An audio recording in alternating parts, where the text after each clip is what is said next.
La moda. La moda de un conjunto de datos es aquel valor de la variable que más veces repite, es decir, aquel valor de la variable que tiene la frecuencia absoluta o la frecuencia relativa máxima. Entonces, ¿no? Tiene que repetirse más veces. Un valor de la variable tiene que repetir más veces que los demás. Y esa va a ser la moda. Por lo menos uno tiene que ver.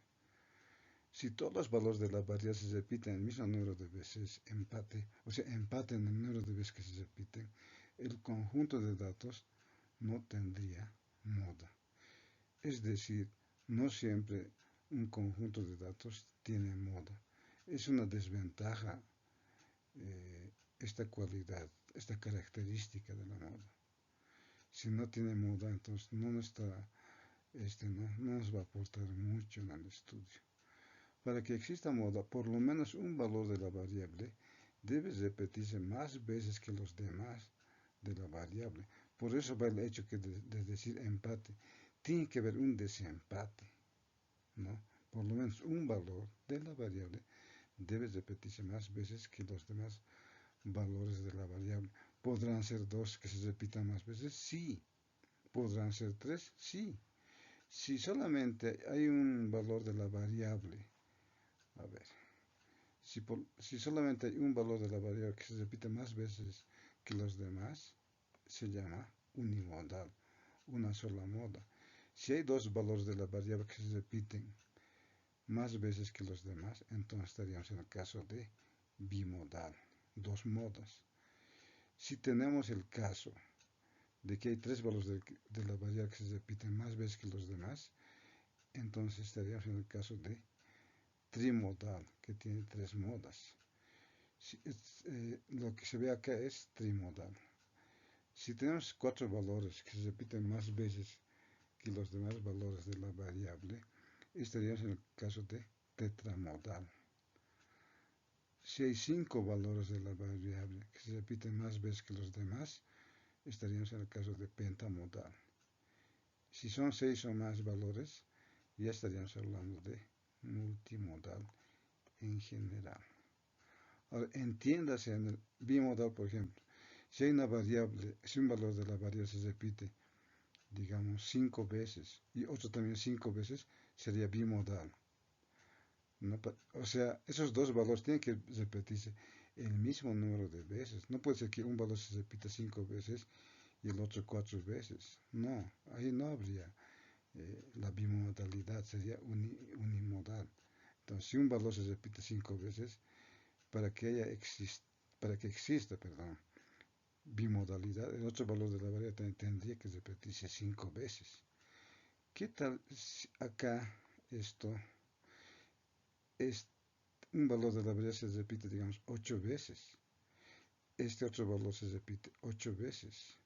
Y este también se repite 8 veces. Entonces sería trimodal.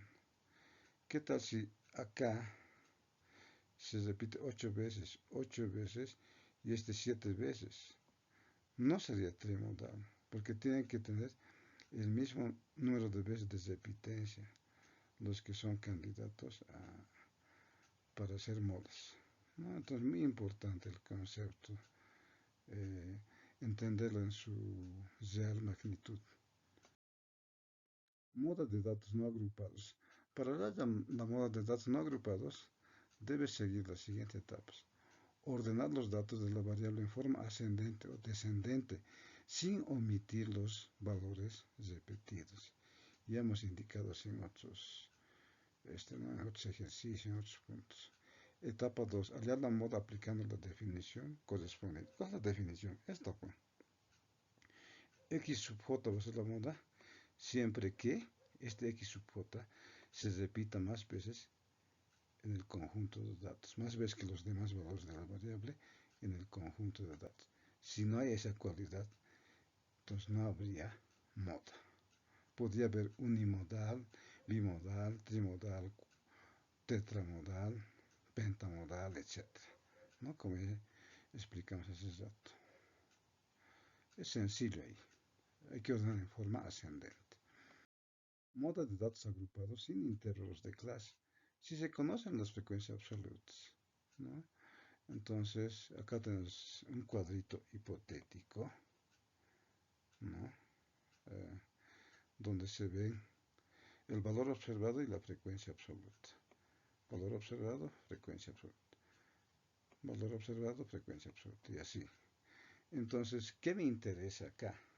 Tengo que buscar la frecuencia absoluta máxima o la frecuencia mayor. Supongamos que es esta, ¿no? Entonces, pero esta frecuencia absoluta no es un valor de la variable, ¿no? Entonces tendrías que fijarte qué valor le corresponde a esta frecuencia absoluta mayor, el X sub J, en general, ¿verdad? Entonces aquí dice, por eso la moda, X sub J, tal que NJ es el máximo de todas las frecuencias absolutas. ¿Qué tal si toditos valen lo mismo? Digamos, N1 5, N2 5, toditos NK, digamos, 5, toditos valen 5, habría empate, entonces no habría moda, ¿no? Lo que dije en la primera diapositiva.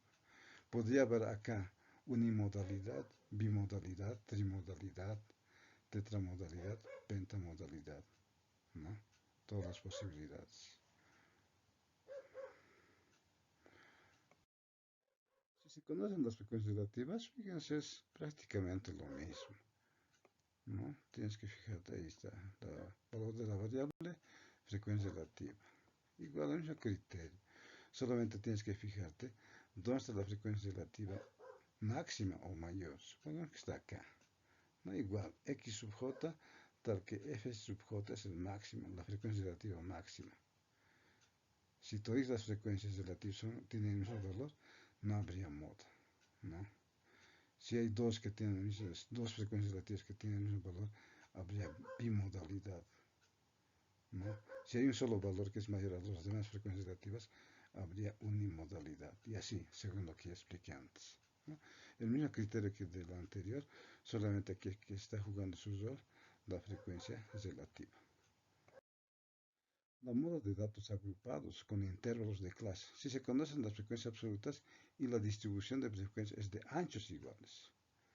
Esta es la fórmula de la moda, ¿no? Ahí se ve, N sub J es la frecuencia absoluta más alta de la distribución, la frecuencia modal se le llama, ¿no? Ahí está. N sub J menos 1, frecuencia absoluta premodal de la distribución, o sea, la frecuencia absoluta anterior a la frecuencia modal. N sub J más 1, frecuencia absoluta postmodal de la distribución, o sea, la frecuencia absoluta posterior a la frecuencia modal.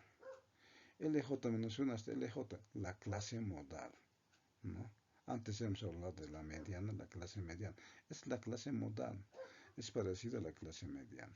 El valor de la moda tiene que estar en este rango, ¿no? Desde LJ-1 hasta LJ, que está de forma general, ¿no? LJ-1, el límite inferior de la clase modal, ¿no? Muy parecido a la mediana en su identificación de elementos. Ancho de clase de la clase modal, el C sub J. Y si se fijan en la fórmula, aparece, un ratito, aparece delta 1, que está acá y acá. Y para eso tenemos sus valores. Están ahí, ¿no? N sub J menos NJ menos 1, NJ menos NJ más 1.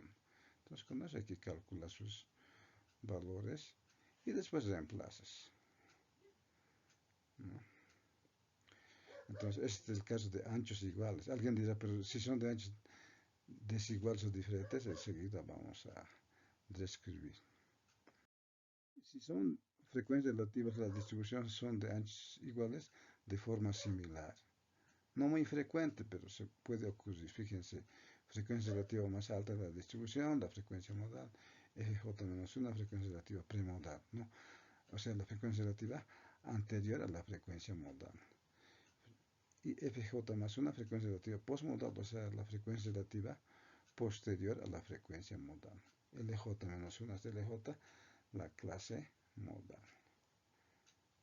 Sigamos. LJ-1 sería el límite inferior de la clase modal. Y C sub J es el ancho de clase de la clase modal. Y por supuesto, el delta 1, a ver, un momentito. El delta 1 y el delta 2, con esta expresión, con estas expresiones, se calculan, ¿no? Y después reemplazo ya obtendrías. Ahora, si se conocen las frecuencias absolutas, las frecuencias relativas y la distribución de frecuencias es de anchos desiguales, no vamos a llevar, pero lo explicaré a grandes rasgos. La fórmula es esta. Un ratito. Esta sería la fórmula. Donde HI, si se fijan, HI es NI sobre CI. ¿Qué es NI? Frecuencia absoluta. ¿Qué es CI?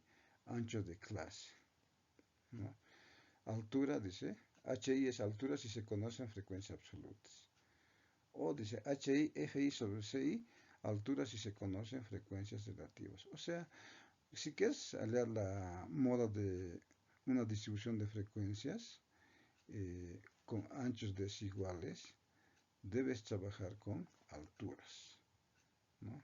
Ya sea en este caso o en este caso, dependiendo de la distribución, qué datos tenga, ¿no? A partir de eso, ya no trabajas con la frecuencia relativa ni la frecuencia absoluta, sino altura mayor, o sea, la altura modal. HJ-1, altura premodal. HJ-1, altura postmodal.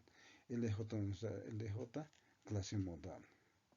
LJ-1, límite inferior de la clase modal, ¿no? C sub J, ancho de la clase modal. Entonces, ahí tenemos, además, delta 1 que se necesita, aquí está, ¿no? Delta 2, fíjense, ya se trabaja con alturas, ¿no? Desde el momento que has trabajado con alturas, el proceso se convierte similar al caso, al caso de anchos iguales, ¿no? Con el mismo criterio ya procedes. Y bueno, las características de la moda se puede calcular para variables cualitativas, nominales y ordinales, ¿no? Les recuerda que hay dos tipos de variables cualitativas. Y variables cuantitativas, continuas y discretas. O sea, la moda podrías hallar para cualquier tipo de variable. Bien importante, ¿no? No siempre es para variables cuantitativas, podría ser para variables cualitativas. Otra característica, entonces ya está. Otra característica. Puede no existir o no ser única, bimodal, trimodal, etc., para un conjunto de datos tabulados y no tabulados, lo que había mencionado anteriormente, ¿no? Puede no existir, ese es el peligro. Y si existe, no siempre va a ser única, puede ser bimodal, trimodal, etc. Fácil de determinar en datos no agrupados, esa es la tercera cualidad. No es influenciada por valores extremos, ¿no? El mismo ejemplito se recuerda cuando las características de la mediana, de la media aritmética, perdón. La mediana, 6. La media es, aquí, es 117. Aquí, ¿cuál sería la moda que no está anotado? 6, ¿verdad? El 6 se repite dos veces. El 1 se repite una vez. El 2 una vez. El 4 una vez. El 5 una vez. El 6 dos veces. Y el 800 una vez. Entonces el que más se repite es el 6 dos veces. Entonces la moda sería, si anotamos nuestra con mi tableta gráfica, pero aquí sería la moda 6. Se puede calcular en clases abiertas. Entonces, esas serían las propiedades de la moda.